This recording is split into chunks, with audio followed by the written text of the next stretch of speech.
Hey guys, it's Professor Fossum. I just wanted to kind of go over an example of a great academic narrative.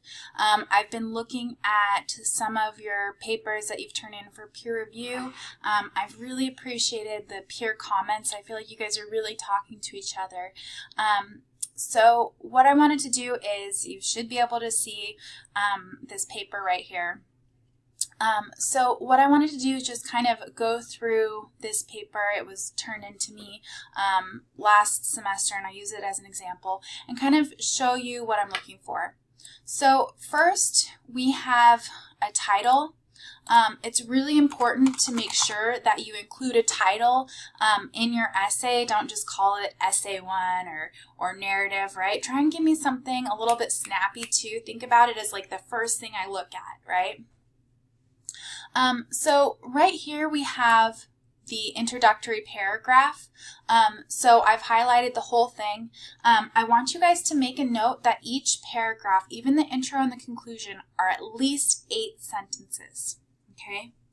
So first, what this person does is they start with a hook, right?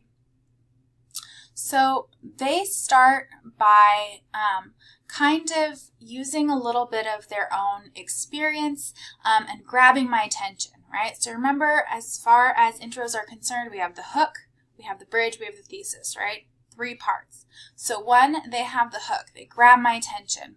Ever since I can remember, school's been my way of escaping reality, right? Excuse me, I have a little bit of a cold. So, so they have this hook, and they bridge into a definition of intelligence. The bridge is also where I'd like you to include the name of the article that you're going to be using within your piece. So they have this bridge, and finally they have this thesis statement, right? And in the thesis statement, they write, since I began my formal schooling, my educational journey has been shaped and guided by different people in my life, right? So they're talking about, I expect them to talk about their education and how a couple different people have helped them, right? So they're starting out by saying exactly where they're going. So they go on to say, excuse me, they go on to write their first sort of body paragraph, and they start with a topic sentence that specifically talks about the person that helps them, right? So they write, to begin, my older brother has contributed to how I view school and how much effort and importance I place on it, right? So in their thesis, if we scroll back up, they said it's been shaped and guided by different people in my life, right? And here they're talking about their older brother, right? They're also saying my formal educational journey, right? This is another point that they're making, right? So their topic is the formal education or schooling they have, and their opinion is that it's been shaped by family. That's what they're saying in the thesis.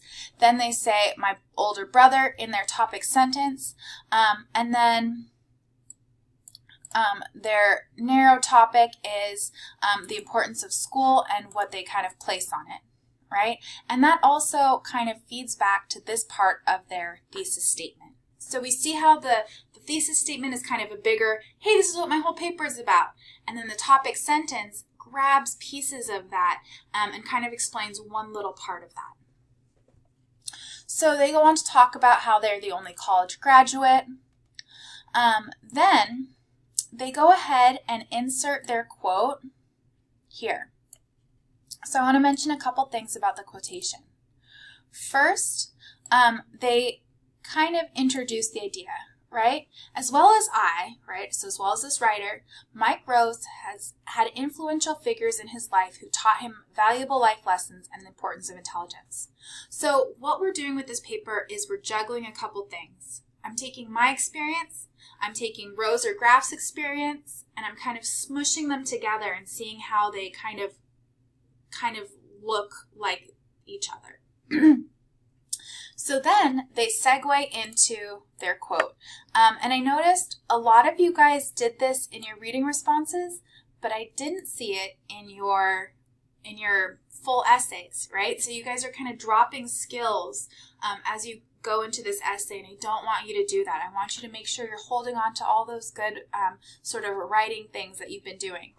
So they introduce it, as Mike Rowe states in his article, Blue Collar Brilliance, generalizations about intelligence, work, and social class deeply affect our assumptions about ourselves and each other, guiding the way we use our minds. Then they cite it, right? They end their quotation. In parentheses, they have Rose, 345, end parentheses, period, right? So we want to make sure we have this format.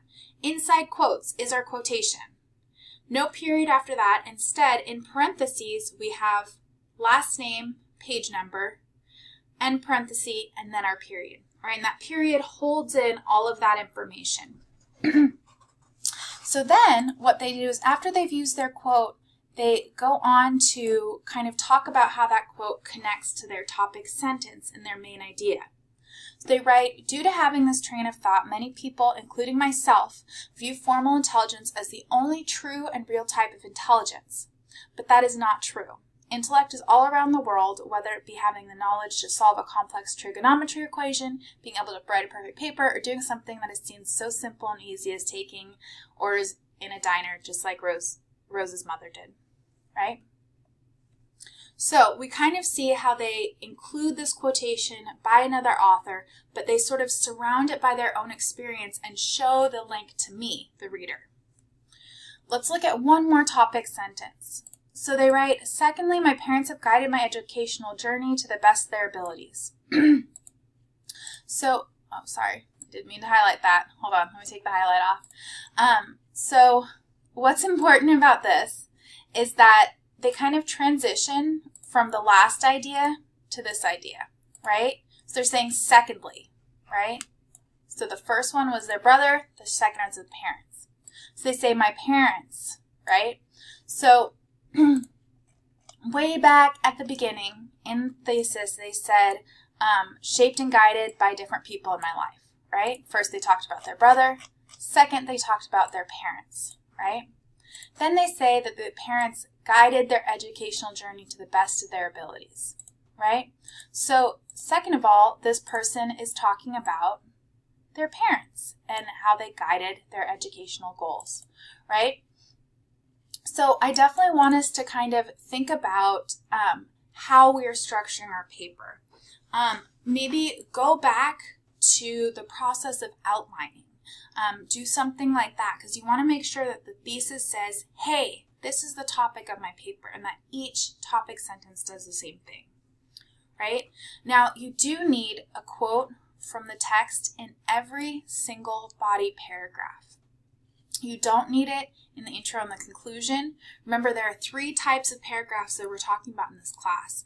We've talked about intros, we've talked about body paragraphs, we haven't talked about conclusions. We're going to do that for the next paper. But you only need quotes in the body paragraphs, okay? Now, if we scroll down a little bit more, right, they have this conclusion. Oh, I'm just doing weird things.